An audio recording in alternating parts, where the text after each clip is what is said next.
What if your current perception of reality is just one level among many others? Think about that for a second. Everything you believe, everything you feel, everything you call your life, it might just be a thin slice of a much larger experience, one you haven't even come close to touching yet. Ancient traditions and modern researchers have arrived at the same extraordinary conclusion.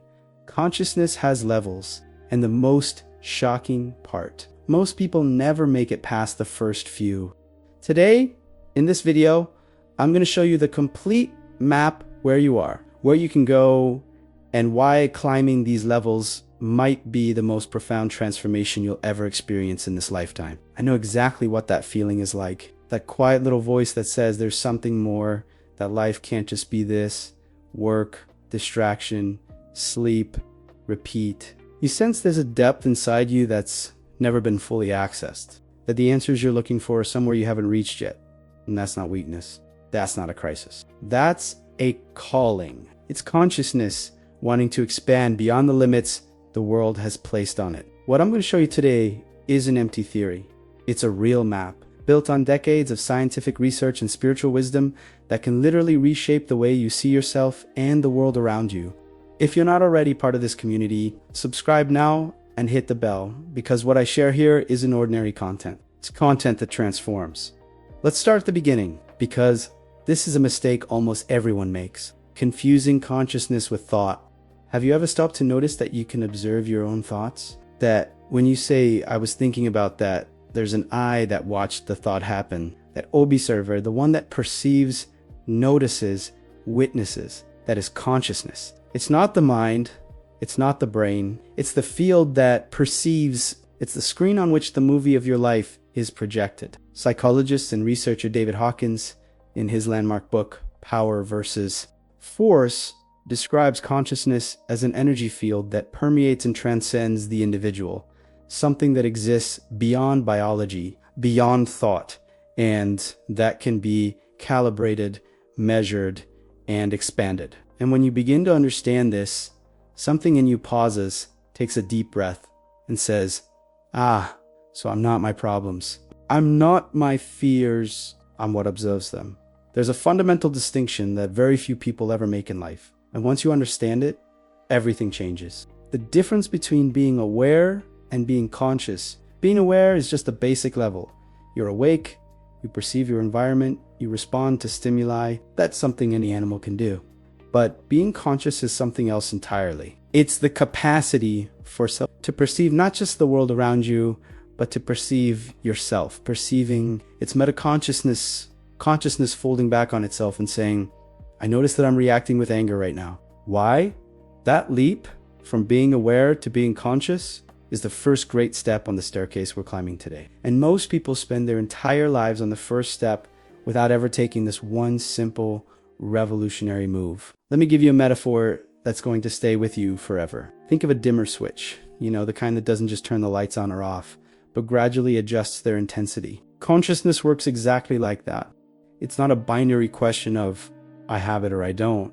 It's a question of intensity, depth, access. The more you expand your consciousness, the more light comes in, the more you see of yourself, of others, of reality. This isn't mysticism. This is what modern neuroscience calls neuroplasticity and cortical integration, the brain's ability to form new connections when exposed to new modes of perception. As neuroscientist Antonio Damasio put it, consciousness is the state in which the self and the world meet. And that meeting can be shallow or deep, depending on the level you're operating from. Now comes the most shocking part. The next sections are going to show you that most people spend their entire lives operating at the lowest levels of this scale, not because they're unintelligent, not because they lack effort, but because no one ever showed them that other levels existed. The first levels of consciousness are the oldest and the most powerful, because they were designed to keep you alive. The most basic level is survival consciousness. Fear, threat, scarcity. When you're operating here, the entire world is perceived as a field of danger. Every decision is driven by one unconscious question. Is this going to hurt me or protect me? David Hawkins calibrated this state in his map of consciousness as operating below 200, the field of force, not power. It's the level of despair, shame, and chronic guilt. And here's something that might surprise you. A massive portion of humanity, according to Hawkins, More than 85% operates below this threshold most of the time. Not because they are weak people, but because the surrounding environment constantly reactivates this level, keeping you locked in it without you even realizing it. Just above survival, there's the tribal level, the consciousness of belonging. Here, the human being no longer acts solely out of physical fear, but out of social fear. What will my group think? Am I accepted? Do I fit in? This level was essential for the evolution of our species. United tribes survive, divided tribes collapse. But when you operate from this level in the modern world, it shows up as a constant need for approval, a fear of judgment, an inability to act against what others expect of you. And today, this level has a massive amplifier called social media.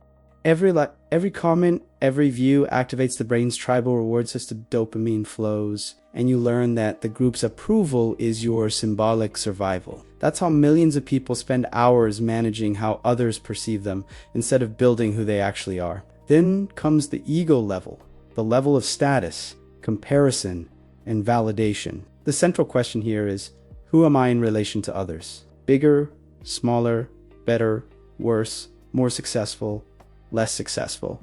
The entire identity is built around comparison. And the problem isn't having an ego. The ego is necessary. The problem is when you are the ego, when there's nothing beyond it, when every decision, the car you buy, the career you choose, the partner you introduce is made to confirm an image. At this level, decisions create repetitive cycles because what drives you isn't who you want to become, but who you want to appear to be. And repetitive cycles generate a growing sense of emptiness, a feeling that something is deeply wrong, but you can't quite name it what you're feeling. That's not a problem. That's an invitation. It's consciousness knocking on the door, asking to rise. And now comes the most beautiful part of this journey because there is a turning point, an exact moment when everything starts to shift. There's a moment, and anyone who's lived it knows it immediately when something changes inside you. It's not an achievement. It's not an intellectual discovery. It's a perception. You're in the middle of an intense reaction, anger, anxiety, jealousy, and suddenly something in you knows, I am reacting.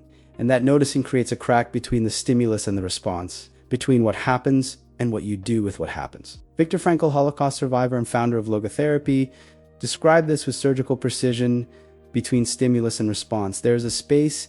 In that space is our power to choose our response. In our response lies our growth and our freedom. That space, that pause, that crack is the birth of the witnessing consciousness. This is where the real climbing begins. Self-observation isn't a mystical concept. It's a neurologically real capacity. Neuroscience calls it the executive function of the prefrontal cortex, the area of the brain that regulates emotions, anticipates consequences, and monitors its own behavior. When you meditate, when you practice mindfulness, when you engage in any form of serious introspection, you are literally strengthening this region. Studies from Harvard University show that just 8 weeks of mindfulness meditation produce measurable changes in the thickness of the prefrontal cortex. That means self-observation is not a talent you either have or you don't. It's a capacity that develops with practice. Eastern traditions, especially Zen Buddhism and Advaita, have worked with this concept for millennia, calling it the witness or the judgment-free observer. And today, science confirms what the sages always knew. But there's something even deeper here. When you begin to self-observe, an extraordinary phenomenon happens. You begin to disidentify from your patterns. You realize that anger is not you. It's a pattern you learned. That fear is not you. It's a conditioned response. That your thoughts are not you. They're voices you absorbed over a lifetime. And in that progressive disidentification, something begins to emerge that is deeper than all those patterns. A quieter, more stable, more lucid presence. This is what Eastern philosophies call the self, and what Carl Jung's depth psychologies called the self as well, the truest and most integrating dimension of who you are. That connection between the observer and the self is the real turning point. And once you cross that threshold, there's no going back, because you can never completely forget that there is a witness inside you, and that changes everything. As consciousness expands beyond the ego, something surprising begins to happen.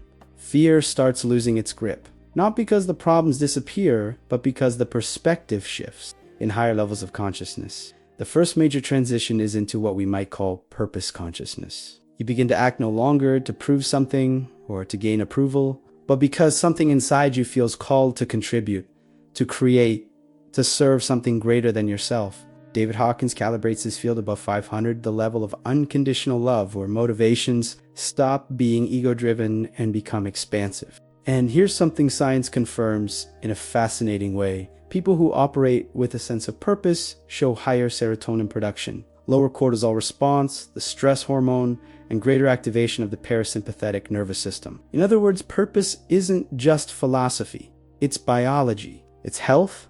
It's vitality. But there's something even deeper. As consciousness continues to expand, a level emerges that few people touch consistently, but that many have experienced in specific moments. Compassionate consciousness and interconnection. Here, the separation between me and the other begins to dissolve, not in a confused or dissociative way, but in a way that brings extraordinary clarity. You begin to feel the other's suffering resonate within you. You find that someone else's genuine joy brings you joy too, without envy. This is what neuroscientists call empathic resonance, mediated by mirror neurons, discovered by neuroscientist Joe Kimo, and it's what the spiritual traditions of every culture describe as the awakening of the heart. The flow state described by psychologist Mihaly Csikszentmihalyi, and once you taste it, the ordinary never feels like enough again. And then there is what mystics across all traditions have tried to describe for millennia in words that ordinary language can barely reach: states of unity, the moment when the distinction between observer and observed collapses, and all that remains is pure consciousness, without boundaries, without separation, without fear. Experiences reported during deep meditation, advanced contemplative practices, and even near-death situations frequently describe this state. Neuroscientists like Andrew Newberg of Thomas Jefferson University have studied the brain during mystical experiences and discovered something extraordinary. The regions responsible for the perception of a self separate from the world literally reduce their activity in these states. The sense of separation is not an absolute truth, it's a neural construction. And when that construction relaxes, what's revealed is a vastness that has no name, but that whoever has touched it instantly as something more real than anything they've ever experienced before. Now I need to tell you something that is going to completely transform how you use this map. Because if you walk away from this thinking, I need to identify my level and stay there, you've misunderstood. The scale of consciousness is not a rigid hierarchy where you arrive at a level and stop. It's dynamic. It's fluid. You don't permanently reside at one level.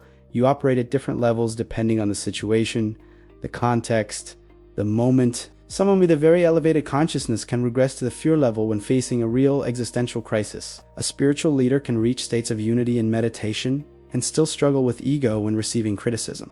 That's not failure. That's humanity. Growth in consciousness is not the replacement of one level with another. It's the expansion of access. You begin to find it easier and easier to return to the higher levels, even when life pulls you down. And here's something that very few people understand about life's crises. They are catalysts for leaps. The greatest expansions of consciousness rarely happen in comfortable moments. They happen when the ground disappears, when the relationship ends, when the job is gone, when someone you love is taken, when the identity you spent years building suddenly collapses. These are the moments that the Spanish mystic St. John of the Cross called the dark night of the soul, and that modern psychology recognizes as developmental crises, or crises of meaning. These are moments when the old consciousness no longer serves, and the new one hasn't arrived yet.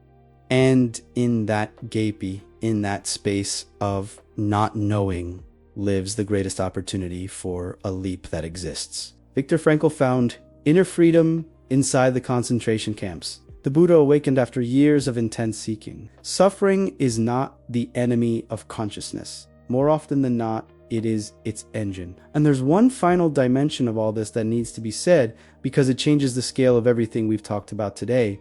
Consciousness is not only individual, it's collective. Carl Jung was one of the first to formalize this concept with his theory of the collective unconscious. The idea that there is a field of shared experience that all human beings inhabit simultaneously. When one person elevates their consciousness, they don't just elevate themselves, they alter the field around them. Experiments in quantum physics, especially the famous Maharishi effect documented in more than 50 studies, suggest that when a critical mass of people practice elevated meditative states, measurable decreases in violence and conflict occur in surrounding regions. You don't raise your consciousness only for yourself, you raise humanity along with you. And that, my friend, is not poetry. It is the most profound responsibility any conscious being can embrace.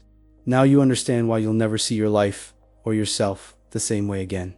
You have a map now, a map that shows you that fear, reactivity, and ego are not your permanent prison. They're just the lower floors of an immense building that is entirely yours. And that every crisis, every moment of silence, every act of self-observation is a step upward. The question isn't what level you're at.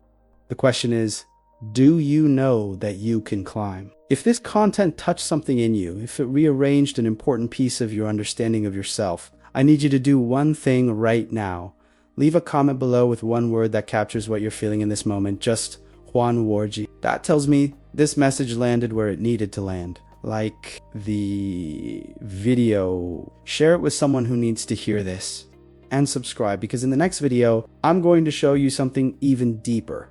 What happens to time when consciousness expands? And why people at higher levels of consciousness experience life in a completely different way, almost as if they're living in a parallel reality. You won't want to miss that.